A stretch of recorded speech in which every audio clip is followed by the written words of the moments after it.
Item E.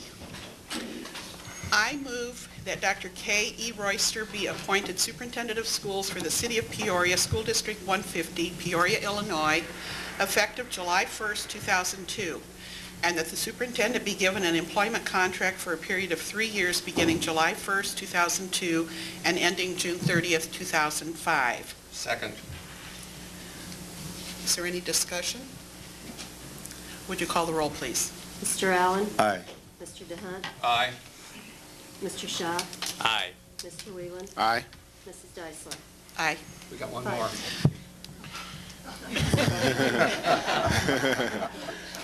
Aye. And although Mrs. Markley is out of town on business, she wants the minutes to show that she is 100% in favor of what we're doing here today. So would you do that?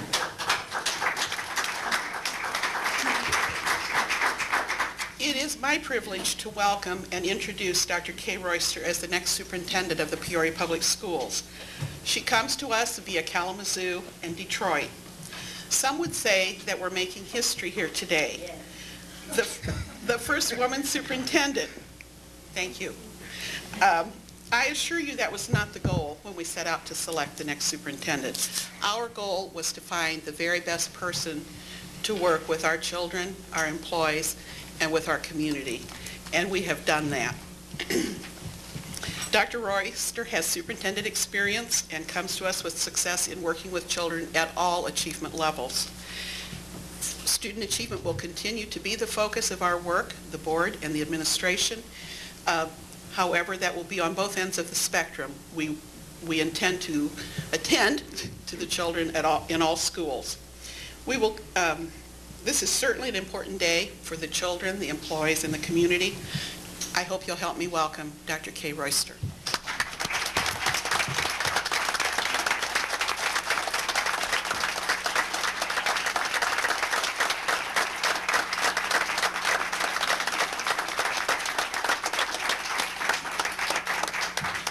Are there board members who'd like to make comments? And her husband. Oh, excuse me. I'd also like to introduce Dr. Jan Royster, who's sitting at the front table.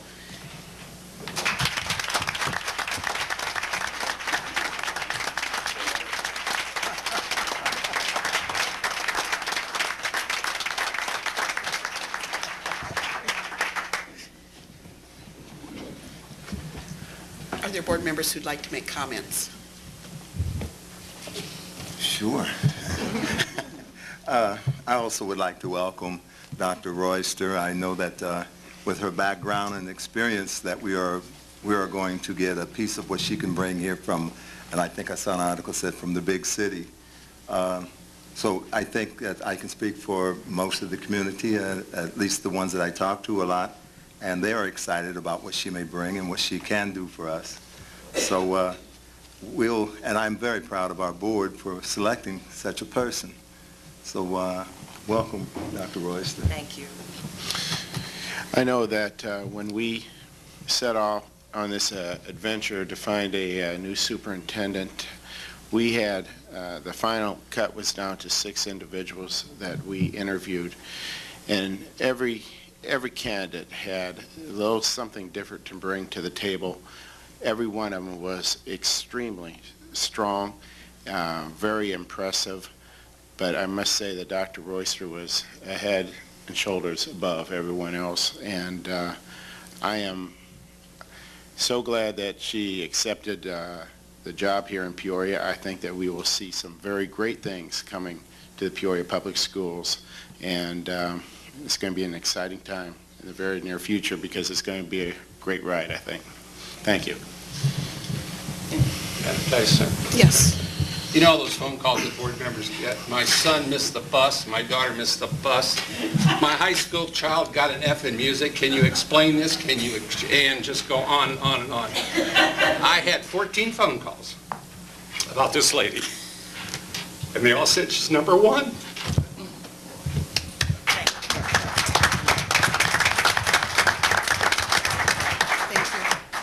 Thank you. I basically wanted to say thank you to the community because the process was a what I call a democratic process, in that the community pulled together what they wanted in a superintendent, the criteria and the qualifications, and then from that point we just looked for the best person, and we found her. Thank you.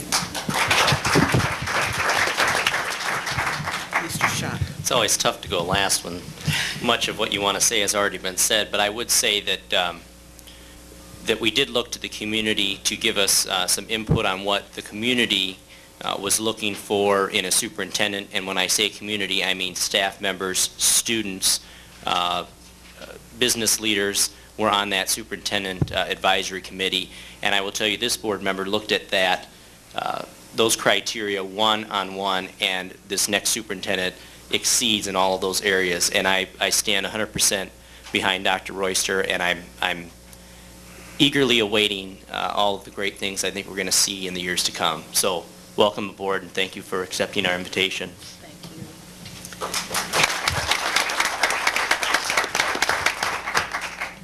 Are you going to say anything, Mrs. Deissler? Yes. Oh, okay. I started with comments, but I want to echo something that was said from the table that I failed to put in my remarks. Thank you to all of you who participated in the search. It was a great process. Probably 200 people each day in one venue or another who were part of the process. You were great with your feedback. We have found the person for all of us, and so with that, I would close. Do you want to make comments, or would you like for us to? I want to make one more comment. Okay. I think we would be remiss, those of us sitting at the table, if we did not give Jan Deissler a big thank you. She guided this whole process meticulously, never letting us vary or step out of line or miss a meeting. I mean, it was the famous, you're going to do it. And I do think we owe her a big thanks.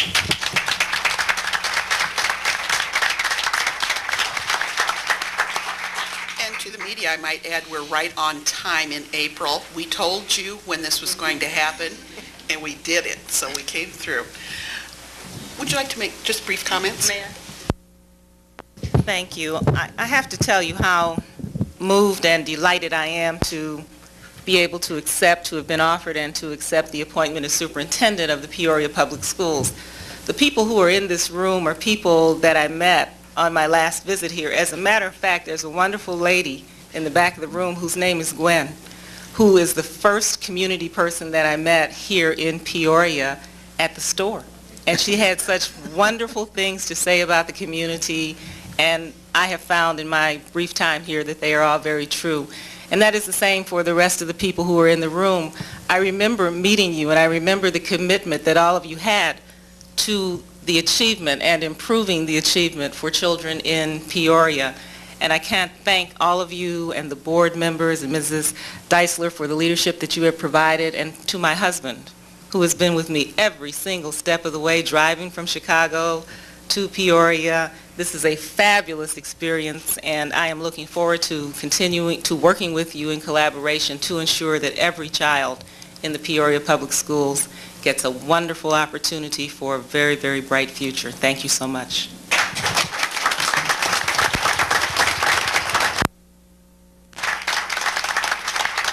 What's your reaction to the reception you've received so far? Thank you. It has been overwhelming. I am deeply touched and moved by the reception that I've received today and the one that I received in my last visit here. This is a wonderful community.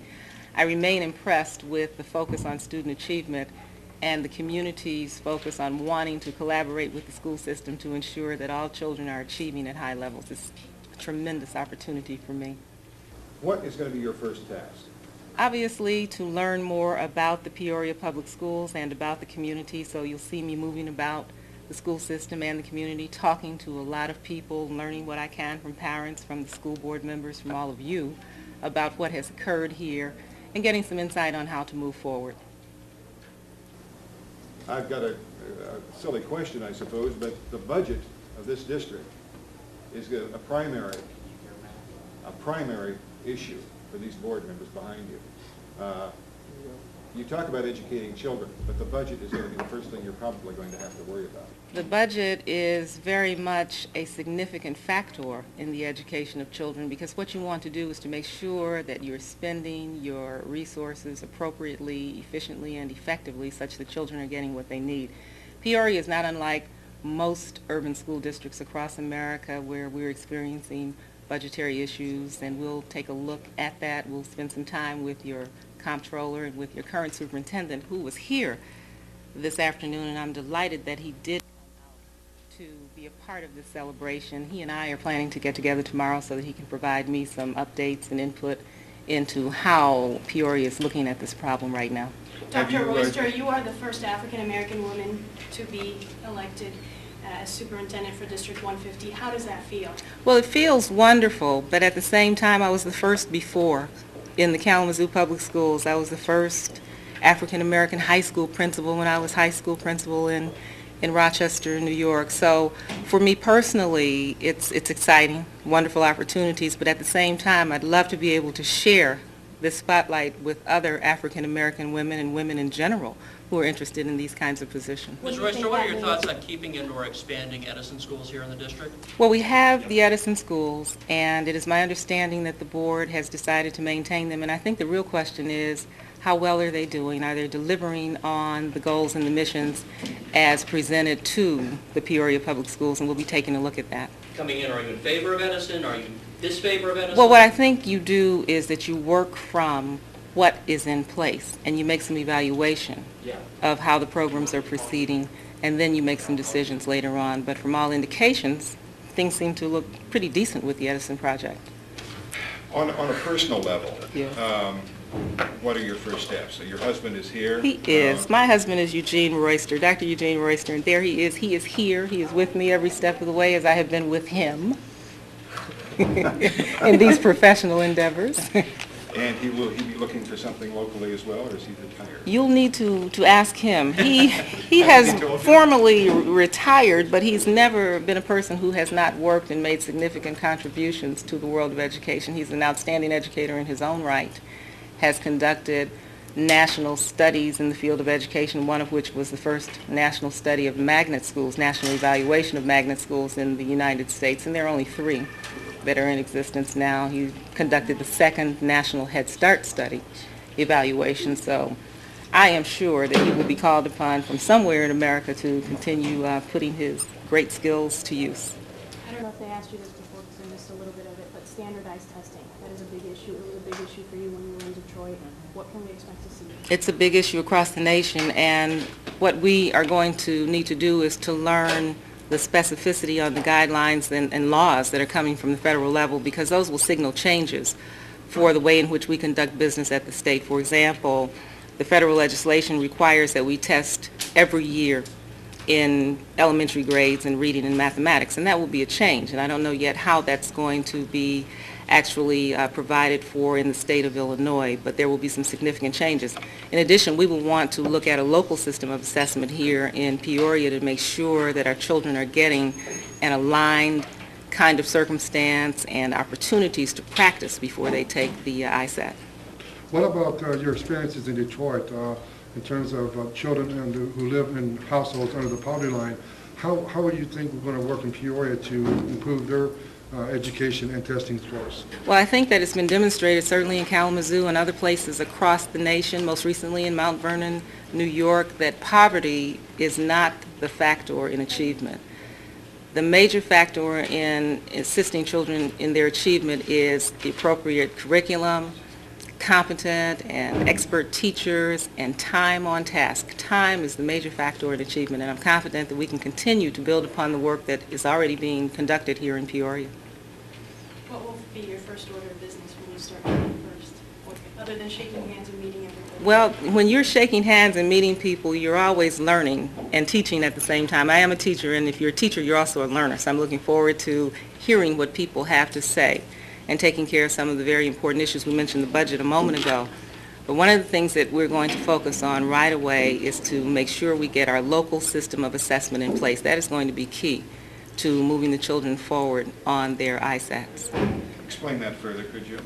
Well, with the ISATs, you know, those are given at various intervals. Is it 4th grade and then perhaps 8th grade and then in high school? In between those times that the tests are formally given at the state level, we need to know the status of children and their achievement so that we can predict how well they're going to do, such that the results are not surprises to us. In so doing, we're able to reorganize our curriculum. Teachers get information on the status of each child's achievement and can adjust the lessons in the classroom, and we can provide professional development where we see gaps across the system in particular skill areas. So it's very critical to moving achievement forward. Okay. There has been a certain amount of white flight from the District 150 school over the years. There's talk now of even yet another Lutheran church, which is the Lutheran school, which is starting in Peoria in a couple of years, a high school. Have you given any thought to trying to bring people back to the school district, or would you think that would be an inevitable result of raising the bar? Well, I think that you're always mindful of the children who are not a part of the Peoria Public Schools, and you want and recognize on any given day that they could become a part of the school system. And I think that as people see us continuing to grow and develop and become an excellent school system, they will want to become a part of this as well. It's the same situation in urban districts across America, regardless of size. People are wanting the best possible education for their children, and I am confident that here in Peoria we will be able to demonstrate that we will provide that education for all children. We couldn't be happier. The teachers of Peoria feel that Kay Royster was the best choice from the get-go. We're happy that she and her husband are coming to Peoria. Her credentials in Detroit are impeccable. I have a lot of friends in Detroit, and they all think very highly of Kay. She'll do a great job as superintendent, and we're looking forward to working with her.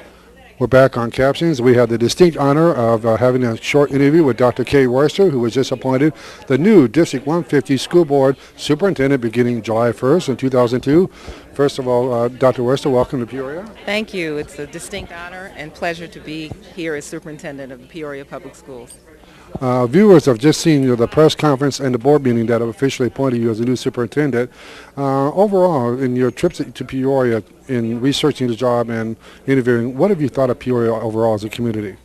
I was most impressed with and continue to be impressed with the focus on student achievement from all sectors of the community, no matter where I was, whether I was in one of the department stores or at one of the receptions. People talked about wanting our children here in Peoria to achieve and to improve, and I'm looking forward to collaborating with the community to ensure that that occurs. How important do you think is for preschool programs such as Head Start and other daycares? Are they becoming more crucial towards providing more education so that children are more ready when they enter kindergarten? What I think we're doing now is implementing what we've known for a very, very long period of time, that the early start in education is crucial to predicting success later on. It is possible to intervene in the later years, but it's much more difficult, so that if we can begin programs really from before birth, that is where we know we can gain the success that we need involving our parents and literacy projects with our children. I'm very delighted that Peoria has a real focus on early childhood education. And finally, in terms of helping children retain that knowledge, retain those skills once they get into the school system and beyond, is there any new curriculum that can help maintain those measures?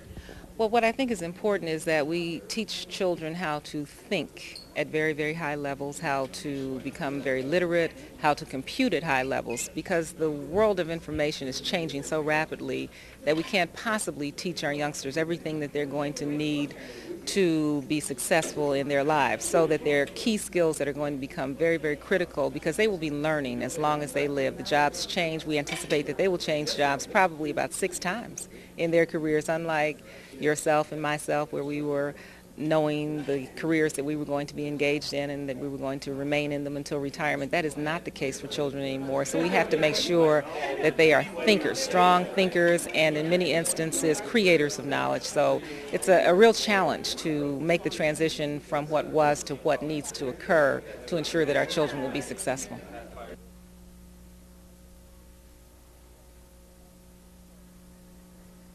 I'm here with Mrs. Timmes. She's the program manager of the 21st Century program. How are you today? Oh, I'm ecstatic.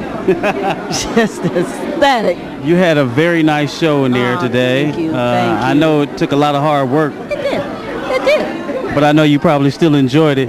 Oh, of course. It was for the children. Right. And that when you do something for children and they have fun, you got it all made. And you've been doing things for children for a long time. I heard JT was in your 3rd grade class. Now, see, you're going to get personal. I'm sorry. That's all right. I'm sorry. Just keep going, doing what you're supposed to do. Okay. So what do you think about the first year of this program? It's been difficult, but it's been fun, and it's okay. And you probably blazed the trail for the future. I hope so. I hope so. What we wanted to do was, this was the first year of a 3-year grant that the district got from the Department of Education. And we have 4 sites, and each of those sites devise their own program because they know their children. Right. And so from that, we have different programs. From the high school, they made airplanes with motors and so forth and so on. The Aborigine Survival Group from Lakin came, and they taught all of the children different things, and we sent them out to Lakin. Some of these children had never been outside of the Peoria area. Right. We tried to devise programs that would be interesting, that would be educational, and that would give them some skills of knowing that they can survive, and they have to be educated to do so, and we want them to remain in school and come to the program. If you don't come to school, you can't be in the program. Right. So it's worked. You've done a very good thing here. Thank you. I appreciate it, and I enjoyed myself, and I'm sure everybody around here did. So Thank you keep up the good work. I hope to. Okay. I've been at it too long. I need to go home and rest. See, there you go getting personal. That's true. That's true. I'll stop right now. Good morning, all. I'm Barbara Tidd. I work for Kroger Company, and we are very proud and honored to be involved with this Food-Share Can-A-Thon. 20 years. It's amazing, and I can't even fathom the number, all the food that has been collected over the years and all the families that have benefited from this. But I wanted to thank you all for coming this morning, and first off, I want to introduce to you Marjorie LaFont of the Anti-Hunger Coalition. She's going to say a few words. Marjorie? We appreciate you coming this morning for our kickoff for the 2002 Food-Share Can-A-Thon. This is our 18th year to be sponsoring this event. I had someone ask me this week, aren't you getting a little tired of doing this? And I had to stop and think for a second. Well, really I am. But then I get back to my office, I get a call from a family, says, we don't have any food. Where can I go to get food? And that just revitalizes my energy again to become involved with this. We have been doing it for 18 years. Unfortunately, the need for emergency food for families here in our community has not gone down. There's been shifts. We are serving different types of clientele. We have about 26 pantries here in the Peoria area. These are the pantries that will be participating in the Food-Share Can-A-Thon, in addition to 6 food pantries in the Bloomington Normal area. The Food-Share Can-A-Thon is our major canned food drive. We do one a year, and this sustains our pantries for almost a year. It's a very important event for us. We appreciate the sponsors that have been with us. They've been with us for several years, long-lasting. WHOI TV 19, and DeVoe brought a sign. I think we should show this from when our Can-A-Thon first started back in the early 80s. It was not WHOI, it was WRAU. And we have Kroger's and WRAU on there. Since then, we have added other sponsors, the Peoria Journal-Star. Then we have Big Oldies 93.3 and WMBD. We have 4-H clubs, we have churches, we have our food pantries, we have key clubs throughout the area that are all participating. I was at the Downtown Kiwanis Club on Wednesday. I have a trunk load of baby food. One of their priorities is working with young children, and so they choose to collect baby food because we don't normally ask for that in the neighborhood canned food drive because those are jars of food and those can get broken. But I have over 300 jars of baby food that will go to our pantries, and that's something that they don't normally have.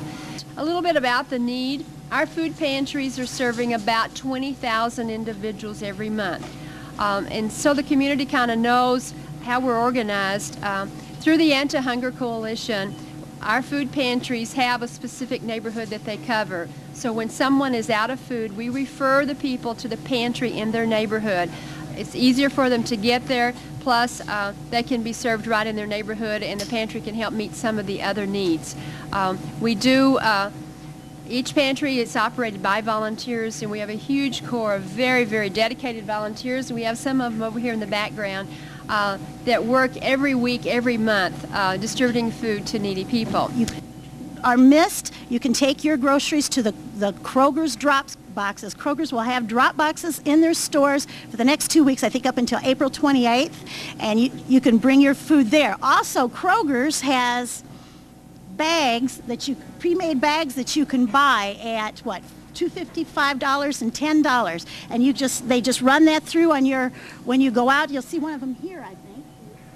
You can just run that through when you go out, and then that will be put in the drop box. Also, if you live in the city of Peoria, there are going to be barrels at the local fire stations that you can come by.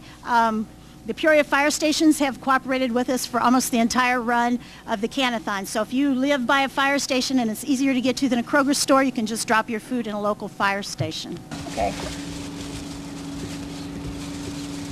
So, I hand her one. Hand her one.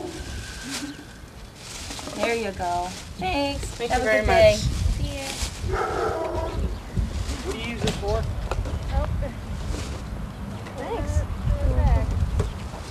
Thank you. I'm collecting for Mount Calvary Can-A-Thon. I was wondering if you want to donate. I've not heard of that. What is, can you... We're collecting canned food or boxed food that we can put in our food pantry that'll last us a while. So we're just going around neighborhoods, areas to collect as much as we can. What is Mount Calvary? Mount Calvary is a church.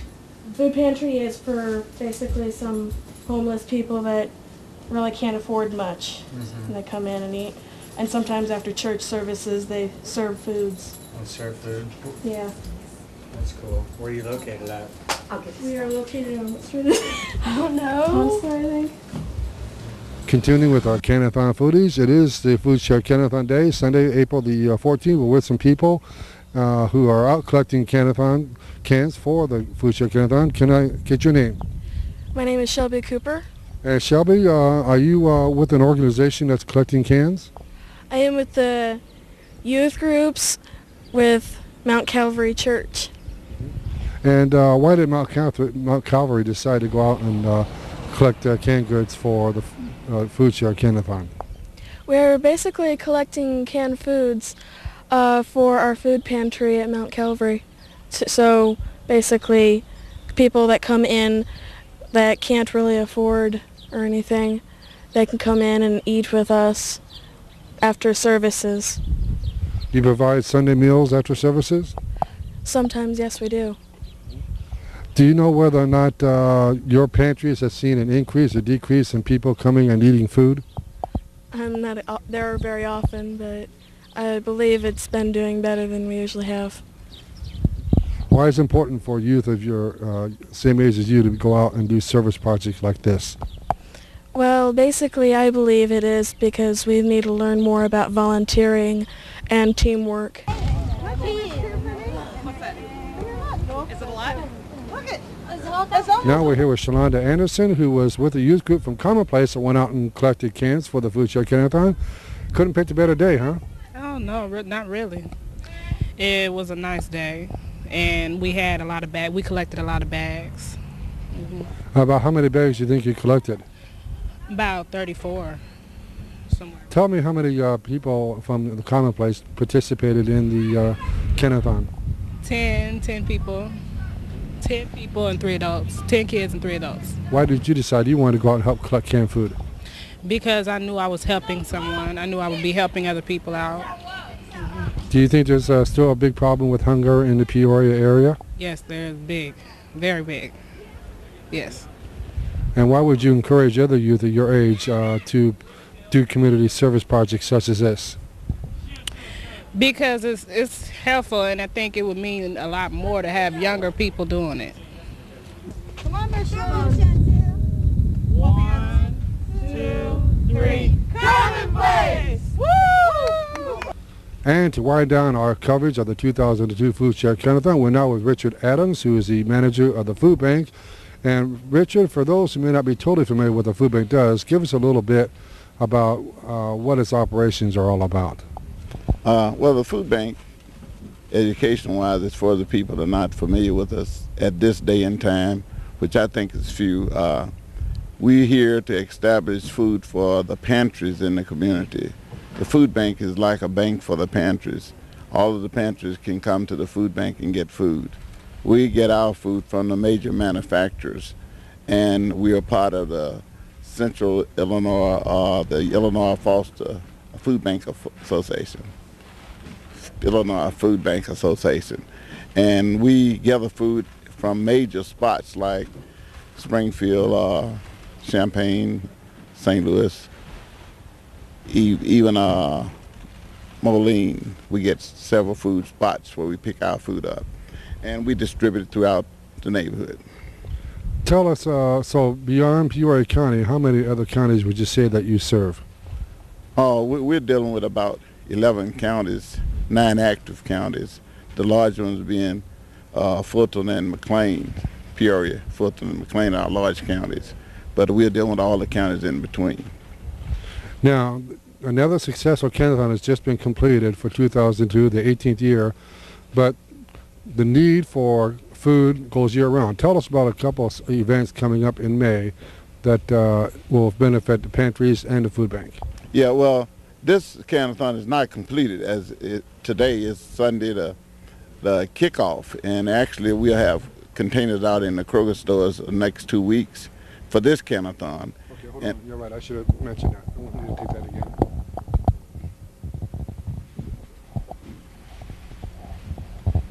You're right. I should have mentioned. I got that. I know that's mentioned in the press conference. Okay, here we go.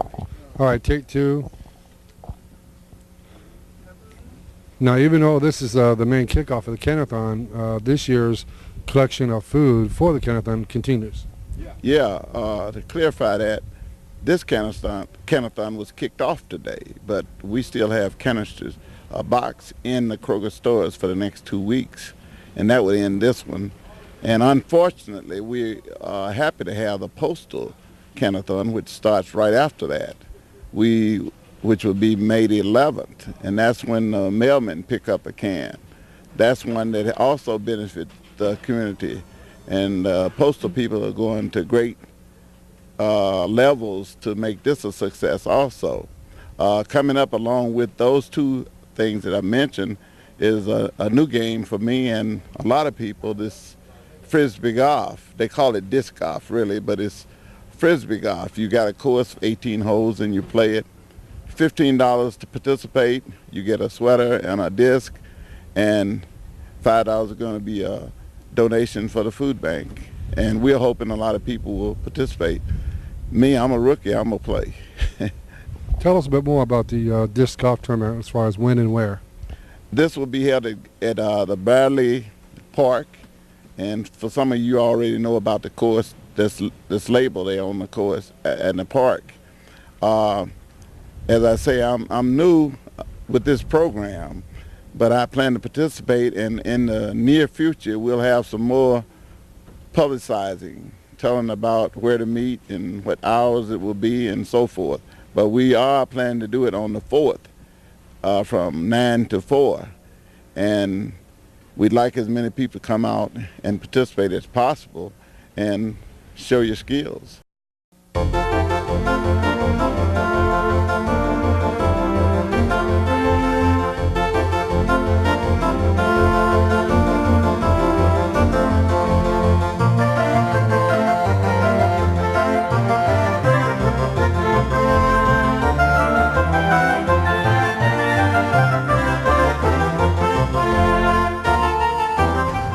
Good morning.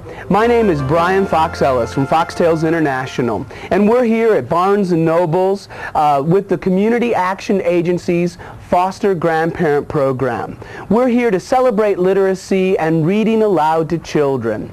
Kick back, relax, enjoy the story, and take time to read aloud to the children in your life. I'd like to tell you one of my favorite children's folk tales, Don't Touch the Baby. This is Lily and Laurel and Amy. Amy, may I borrow your hand, please? You look like a very intelligent girl. Do you have a good imagination? Yes. Good. Could you imagine a teeny tiny baby right here in the middle of your hand? Now don't forget, a teeny tiny baby with a teeny tiny diaper and a little pacifier right here in the middle of your hand. And the mommy said, "Don't touch the baby." And the daddy said, "Don't touch that baby." And the grandma said, "Keep your cotton-picking hands off that baby." And the grandpa said, "Don't touch your baby." Hear me go, "Don't touch that baby." And the little sister said, "Don't touch the baby." Now, Amy, do you remember where the baby is? Can you show me? In the middle of my hand. I gotcha. Give her a round of applause. That was sweet. Thank you.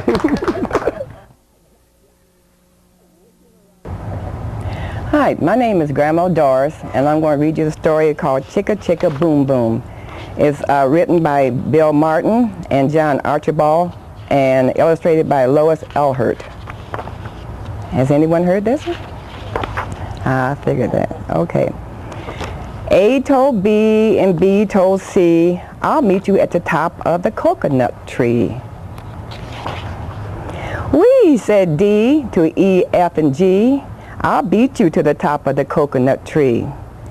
Chicka chicka boom boom, will there be enough room? Here comes H up the coconut tree. And I and J and tag along K, all on their way up the coconut tree. Chicka chicka boom boom, will there be enough room? Look who's coming, L-M-N-O-P, Q-R-S, and T-U-V. Still more W and X, Y, Z. The whole alphabet up the, oh no, chicka chicka boom boom. And they all come crashing down. Skit, scat, scoodle, doot, flip, flop, and flee. Everybody's running to the coconut tree. Mamas and papas and uncles and aunts hug their little dears, then dust their pants. "Help us up," cried A, B, C. Next from the pile up, skinned knee D, and stub toe E, and patched up F. Then comes G, all out of breath. H is tangled up with I. J, K are about to cry. L is knotted like a tie. M is looped, and N is stooped. O is twisted, alley-oop. Skit, scat, scoodle, doot, flip, flop, flee. Look who's coming, it's Black-Eyed P, Q-R-S, and Loose Tooth T. Then U-V-W, wiggle, jiggle, free. Last to come is X, Y, Z, and the sun goes down on the coconut tree. But what? Chicka chicka boom boom, look, there's a full moon. A is out of bed, and this is what he said: "Dare, double dare, you can't catch me. I'll beat you to the top of the coconut tree. Chicka chicka boom boom." And that's the end of the story. Did you like that? Yeah, okay.